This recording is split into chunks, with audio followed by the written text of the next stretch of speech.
Hi, good morning and good evening.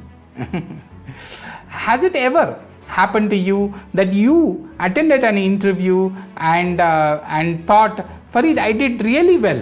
I do not know why they rejected me.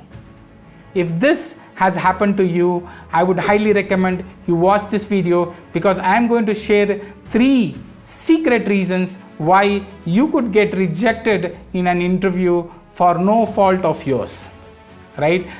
So the first reason that you might get rejected in an interview for no fault of yours is what I call closing of the gate. Right? So many times what happens is, as organizations keep looking for a candidate in the market, their business dynamics changes, their priorities changes. Because the priority of the business has changed, business decides they do not need the role anymore. Right? And it so happens that you are scheduled for that role tomorrow. Right? And not every organization picks up the phone and say, Mr. Farid, we know you are going to attend the role tomorrow, but we have changed our mind, we are not hiring. And because they don't do that, they just allow you to come for the interview and reject you.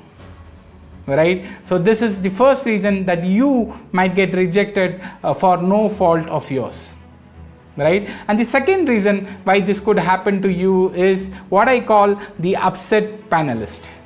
Right? So many times what happens is, just before you enter that interview room, the panelist gets a difficult message. Maybe harsh feedback from their leader, or maybe one of their family member is admitted in the hospital.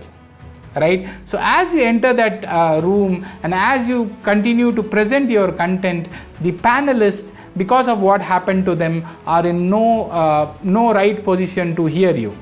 Right? And because they are not able to hear you, they are not able to observe your content, the safest way for them to do is to reject you.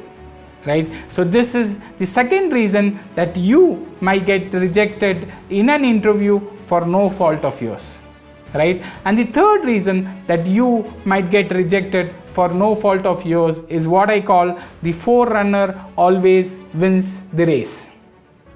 Right? So what happens is, like the way you are now applying for that role, there are few candidates who are already applied, and some of them organization kind of likes them, and they are already in the process of negotiation. Right? And just before you enter into that interview room, the panelist gets a message that the candidate we interviewed earlier, we are aligned, the candidate has accepted the offer, so this opening is no longer there. Right? And as you enter the room, not knowing all of this is happening, they just hear you out and they reject you. Right? One of the reasons I took this time to share these 3 reasons is, I want you to remember this message very clearly. And the message is, rejection is not always a reflection of your ability.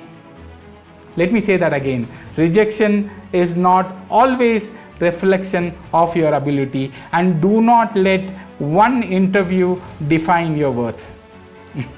Hope that helps. Thank you very much for watching. Take care. Bye-bye.